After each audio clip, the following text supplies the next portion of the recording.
Hello super Indians, मेरा नाम है प्रशांत और स्वागत है आपका सुपर सैटरडे के एपिसोड नंबर 90 में। और हर बार की तरह इस बार भी हम शुरू करेंगे मार्वल के अपडेट से।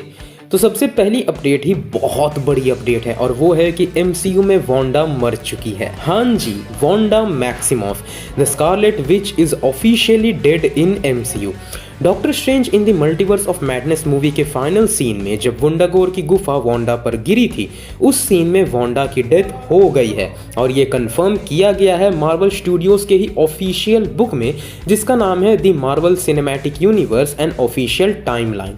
और ये भी कंफर्म कर दिया गया है कि उस सीन में वांडा के साथ साथ डार्क होल्ड भी खत्म हो चुका है, यानी कि वांडा ऑफिशियली मर चुकी है एमसीयू में। यानी कि 616 में अब कोई भी स्कारलेट विच नहीं है, बट चूंकि अब एमसीयू मल्टीवर्स को एक्सप्लोर कर रहा है, सो पॉसिबली अब हमें दूसरे यूनिवर्स की ही वांडा नजर आएगी। वैसे इस खबर को लेकर आप सबका क्या मानना है, कमेंट्स में जरूर बताना। अगली अपडेट दी मार्वल से है और इस बार दी मार्वल्स के रन टाइम को ऑफिशियली कंफर्म कर दिया गया है मार्वल की तरफ से, और ये है 1 घंटे 45 मिनट। अब ये टाइम इतना कम है कि दी मार्वल्स मूवी एमसीयू की अब तक की आई सबसे छोटी मूवी बन चुकी है। इनफैक्ट दी इनक्रेडिबल हल्क से भी 8 मिनट ज़्यादा छोटी। आप समझ सकते हैं कि रन टाइम का मूवी के क्वालिटी पे कितना ज़्यादा असर पड़ता है। ये हम आज तक बहुत बार देख चुके हैं, तो क्या वो असर दी मार्वल्स के ऊपर भी देखने को मिलेगा या नहीं, कमेंट्स में ज़रूर बताना। वैसे इस मूवी को लेके हाइप पहले से ही नहीं है, ऊपर से इस तरह के डिस्करेजिंग अपडेट आएगी भैया तो लोग वैसे भी इस मूवी को देखने नहीं जाएंगे। अगली अपडेट है कि मार्टिन स्कॉर्सेज़ का लेटेस्ट बयान आया है दोबारा से मार्वल के मूवीज़ के ऊपर, और इस बार लोकी के प्रोड्यूसर उतर चुके हैं मार्वल के बचाव में। मार्टिन ने कहा है कि सुपर हीरो मूवीज जो हैं वो सिनेमा कल्चर के लिए खतरा है, क्योंकि आने वाली जनरेशन जो है वो यही मूवीज देख रही हैं और उन्हें लगने लगेगा कि सिनेमा मतलब सुपर हीरो फिल्म्स ही होती हैं। उसके बाद मार्टिन ने बाकी डायरेक्टर्स को भी कहा कि उन्हें भी अपना जोर लगाना चाहिए अपने क्रिएटिव फिल्म्स के जरिए, ताकि वो सुपर हीरो मूवीज को मुंहतोड़ जवाब दे सके और अलग अलग जॉनरा को री इन्वेंट किया जा सके। मार्टिन ने आगे कहा कि सुपर हीरो मूवीज एक मैन्युफैक्चर्ड कंटेंट है और ऐसा लगता है कि किसी एआई ने उन मूवीज को बनाया हो। बट बात यही नहीं रुकी, मार्टिन ने इसके बाद और भी भर भर कर क्रिटिसिज्म दे मारा मार्वल और सुपर हीरो मूवीज के ऊपर। उन्होंने ये तक कह दिया कि इन जैसी मूवीज में ऐसा क्या ही है, ये क्या सर्व कर रही हैं, इन मूवीज का पर्पस क्या होता है। अब इन सब के अगेंस्ट में लोकी के प्रोड्यूसर केविन राइट उतर आए और उन्होंने कहा कि मार्टिन जिन मूवीज के बारे में ऐसा कह रहे हैं उन्हें भी बहुत ही प्यार और लगन के साथ बनाया जाता है, और वो किसी को भी चैलेंज कर सकते हैं जो इन प्रोजेक्ट्स को देख रहा हो कि वो कह दे कि ये मूवी सिनेमैटिक नहीं है। तो केविन राइट ने आगे कहा कि लोग बस अच्छी कहानियां देखना चाहते हैं, फर्क नहीं पड़ता कि वो कोई सुपर हीरो मूवी है या कोई इंडी फिल्म। हाँ जी, तो एक नया लफड़ा पनप चुका है। वैसे इस मामले में आप सबका क्या मानना है, ये सिनेमा और फिल्म इज एन आर्ट वाले पॉइंट ऑफ व्यू पे, तो क्या super hero movie cinematic art नहीं है? अपने ओपिनियन जरूर बताना। वैसे अगली अपडेट है कि केविन फाइगी के एक स्टेटमेंट ने ही एमसीयू के कैनन प्रोजेक्ट्स वाले लफड़े को सॉल्व कर दिया है। The MCU and official timeline book में केविन ने कहा कि जितनी भी प्रोजेक्ट्स, अब चाहे वो मूवी हो या सीरीज, वो एमसीयू यानी दी मार्वल स्टूडियोज के बैनर के अंडर बनी हैं तो वो कैनन मानी जाएगी। अब ध्यान देना, मार्वल स्टूडियोज में भी स्पेशली एमसीयू, उसके अलावा जितने भी बाकी मार्वल प्रोजेक्ट्स बने हैं जो कि एमसीयू के बैनर के अंडर नहीं आई है वो नॉन कैनन है। जैसे कि 20th सेंचुरी फॉक्स वाली यानी एक्समैन यूनिवर्स हो गई या फिर बाकी सारे स्पाइडरमैन मूवीज, वो नॉन कैनन है। सिर्फ एमसीयू के अंडर जो बने हैं वो कैनन है। बट आगे केविन ने यह भी कहा कि कोई भी प्रोजेक्ट कभी भी एमसीयू के साथ कन्वर्ज हो सकता है, क्योंकि हम मल्टीवर्स को एक्सप्लोर कर रहे हैं। तो इस एक स्टेटमेंट के साथ केविन ने ये सारे लफड़े को सल्टा दिया है, सॉल्व कर दिया है भैया कि कौन कैनन है कौन कैनन नहीं है।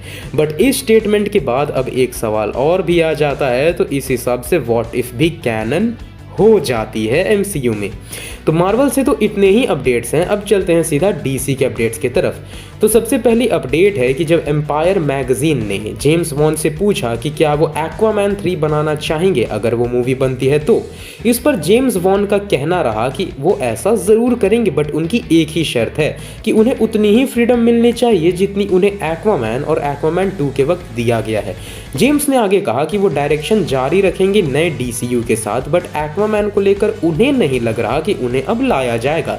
देखा जाए तो नया डीसीयू अभी एक्वामैन की कोई प्रोजेक्ट तो चाहेगा भी नहीं। एंड किस्मत से डीसी से इस बार बस यही एक अपडेट है गाइस, लिटरली डीसी के यहाँ सूखा पड़ा हुआ है, बट क्या ही करें, हो सकता है कि एक्वामैन 2 के साथ जैसे ही डीसी ईयू का नाम और निशान मिट जाएगा तो शायद डीसी के ढेर सारे अपडेट्स आने लग जाएं, हु नोस।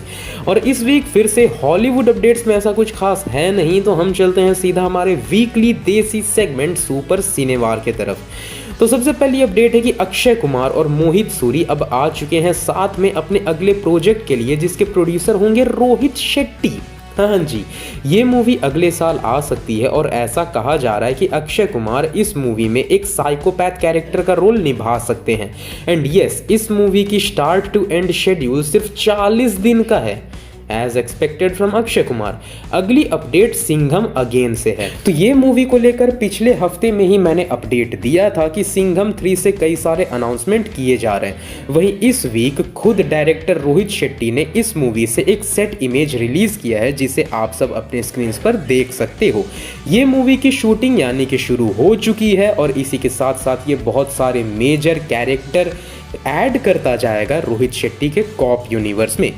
अगली अपडेट है जो कि एक रिपोर्ट है, बेसिकली ये कोई कंफर्म न्यूज़ नहीं है। वो ये है कि टाइगर 3 का रन टाइम जो है वो 2 घंटे 35 मिनट का हो सकता है, विच इज़ रियली इम्प्रेसिव। अगर सच में इस रिपोर्ट को माना जाए और अगर सच में ये ऑफिशियली कंफर्म कर दिया जाता है तो ये एक काफ़ी अच्छी टाइम है एक मूवी के अंदर ढेर सारे बिल्डअप्स और कंटेंट को दिखाने का। तो हम तो चाहेंगे कि टाइगर 3 जिस तरह से धमाल मचा रही है अपने टीजर्स और ट्रेलर के साथ, ये मूवी बहुत सारा एक्शन, ड्रामा और स्टोरी पैक करके आए अपने साथ, ताकि हम सबका एक्सपीरियंस बन जाए भाई।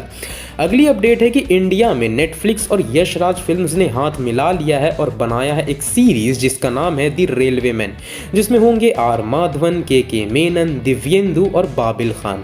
और ये 4 एपिसोड्स की मिनी सीरीज होगी जो कि रिलीज होगी 18 नवंबर को। सीरीज सेट है भोपाल गैस ट्रेजेडी के बैकड्रॉप में, जब किसी तरह जांबाज रेलवे के लोगों ने अपनी जान पर खेलकर वहां पर लोगों को बाहर निकाला था। कास्टिंग तो बहुत ही तगड़ी है, तो देखना तो बनता ही है गाइस, और वैसे भी 4 एपिसोड का है, तुरंत निपट जाएगा। अगली अपडेट है कि ताकेशीज कासल की रिलीज डेट अनाउंस कर दी गई है, जो है 2 नवंबर। ये एक्चुअली सिर्फ 8 एपिसोड की होगी, जिसमें कमेंट्री बीबी करने वाला है, वो भी अपने टीटू मामा वाले कैरेक्टर के साथ। वैसे ये अमेजॉन प्राइम पर आने वाली है, तो जो देखना चाहते हो ज़रूर देख लेना। तो गाइज ये थे इस वीक के सारे मेजर न्यूज़ अपडेट्स। अगर आपको वीडियो पसंद आई हो तो इस वीडियो को लाइक करें और अपने दोस्तों के साथ शेयर ज़रूर करें। साथ ही ऐसे ही सुपर ऑसम कंटेंट और अपडेट्स के लिए हमारे चैनल सुपर इंडिया को सब्सक्राइब कर दें। पीस।